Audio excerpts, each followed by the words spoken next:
works, rather than with pumping money into and subsidising the banks, to be honest. Thank you all very much. Now, every so often in Iran, the mask slips. Outwardly, the Tehran government likes the endorsement of the voters, even in flawed and disputed elections like the one which apparently returned Mahmoud Ahmadinejad to power. But the treatment of detainees, prisoners and street protesters has often been brutal, though usually beyond the sight of witnesses. We have a special report now from John Lyne, which contains some graphic descriptions of ill treatment at the hands of the authorities in the Islamic Republic of Iran. This is what happens to opposition demonstrators in Iran these days.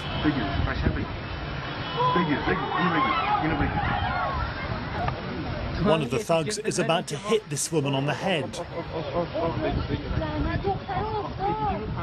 But the protesters are standing their ground.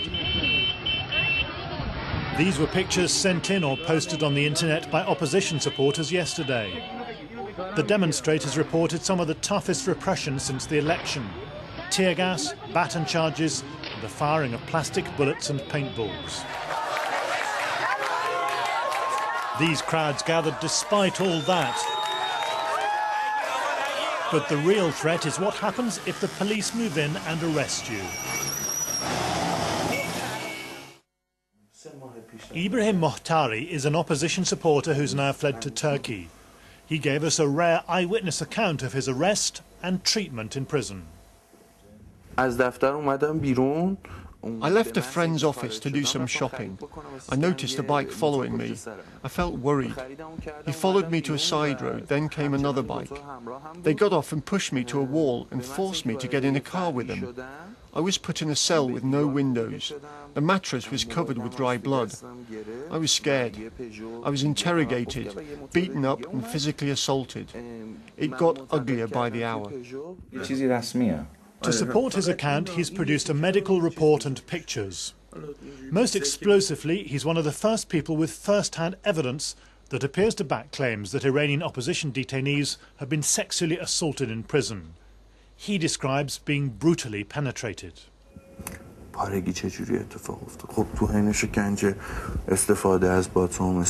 They used a baton, any sharp instrument available to them. I regained my consciousness, finding a man sitting on top of me. I had no clothes on. I was so hurt I couldn't move. They sat me on a chair and started beating me again. I fell on the floor. I felt blood running from my head, ears and nose. Then a man appeared, touched my head and shouted at the others, "What have you done?" He looked worried. All of a sudden he felt kind and concerned, then asked me to sign a letter that said nothing bad happened to me in that place. یعنی جنبش سبز رو روی سایت‌ها و وبلاگ‌ها برامون دنبال کرده. There were more accounts of abuse from callers to BBC Persian TV. The authorities in Iran say BBC Persian is part of a plot to overthrow the Islamic Republic with a velvet revolution. They've threatened prison just for the act of phoning in. But after yesterday's demonstrations, PTV was flooded with calls. From the people we get on our program, the interactive show of BBC Persian TV, we feel the hostility is getting more and more, the frustration with the government from the lack of addressing any of the issues that people are asking for them to be addressed. There is a feeling of terror because every time that a person in Iran decides to go on the streets and join the demonstrations against the government, they are making a very conscious decision of risking getting beaten up, getting imprisoned, getting all kinds of allegations about torture that we've heard, and having to go and do television confessions and all of the things we've all witnessed in the past few months. So where do you think the opposition movement is going from here? I think the opposition leaders are, in a way, following the crowds. They're not leading the crowds at this moment. The protesters on the streets have become more spontaneous and more self-rising in a way that they are not being led by the leaders of the opposition, namely Mr. Mousavi or Karoubi or Mr. Khatami. In a way, they are having to follow the crowds of the protesters and see where the movement is going to take them. So what about President Ahmadinejad's government? Do you think they've succeeded now in consolidating power after the election? I think they feel they are still at risk, because if they didn't feel that, they wouldn't feel the need of showing such brutality on the streets. or not allowing the people to do demonstrations or television appearances, or the way people are being arrested and beaten up on the street, I think is a very obvious sign that if you don't feel threatened, you wouldn't be so harsh on rather peaceful group of people who are on the street.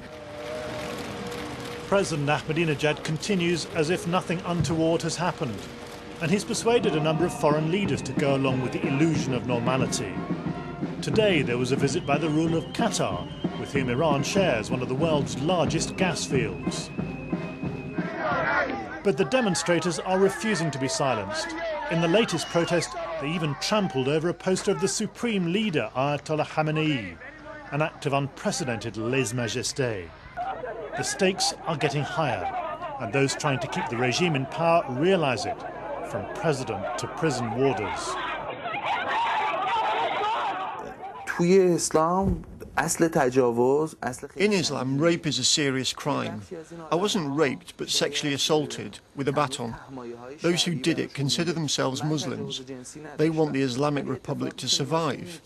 They must think sexual assault does not carry the same weight as rape. These men would do anything to crush those who don't like the system, even their own people. The opposition are determined to keep harassing the government. There doesn't seem to be any immediate threat to Mr. Ahmadinejad's survival, but it's an unstable situation that surely cannot stay the same indefinitely. John Line reporting. I'm joined now by Potkin Azamir, who's an Iranian blogger and opposition activist living here in Britain. Obviously, the treatment of Mr. Mohtari is quite disgusting, but, I mean, is that typical? Have you heard of cases like this before? Well, you know the clip that you just showed today, and I'm glad that you showed the full version today. Yesterday, you only showed a bit of it. You can see the brutality in the public view, how they're treating people, how they, for no reason at all, you know, how they're beating people up, women, girls in the streets. If this is what's happening in the public, just imagine what goes on in the prisons. The Islamic Republic or any dictatorship has to thrive on making people fear them. But what's happened, it's got to a point where the people don't fear them anymore. Again, if you look at that footage, you see the young girls that are getting beaten up, or the boy who's going to the help of the girl that's been knocked out. You don't see any fear in the people anymore. And talking to the people on the ground, what they tell me is that, you know, we don't fear death anymore. What we fear is that our children will miss their chance to live in a free Iran. That's the mood of the people. But even if you're right, and even if the protesters are terribly brave, isn't their cause pretty much hopeless? Because trying to overthrow the government in the Islamic Republic, which appears to be what they're trying to do, or you might put it a different way, trying to institute a democratically elected government, it does seem like a rather hopeless struggle, doesn't it? No, not at all. What the coup has done, what this election coup has done, is that it's united the Iranian people in a way that we haven't seen in the last 30 years. You know, now we have a large part of the clergy who are against the government. We have part of the old establishment who are against the government. We have the rich, we have the poor, we have the young, we have the old. You know, the line has been drawn, and the line is: are you for the coup or are you against the coup? And you have to be Iranian to understand how Iranians feel at the moment. By the coup, sorry to interrupt, but by the coup you mean Ahmadinejad being re-elected? Absolutely, yeah, which I consider to be a coup, yeah. And, you know, you have to be Iranian to understand the Iranian mentality and the way the Iranians feel at the moment. They've got to a point where nothing else matters to them. The tipping balance is reached to an extent where, you know, they have to win this struggle. Could I put to you some obvious points which have been made to me, which is that the protests are localised. They tend to be the urban elite, not in the countryside, which you may dispute. Who says that? Well, that's what Galloway tells the people, but that's not the case at all. It's complete nonsense. So that's not. It's widespread. But whoever succeeds will be from within the ruling elite. It will not be some sort of popular revolution, will it? But even the ruling elite have changed, as the BBC Persian presenter was saying.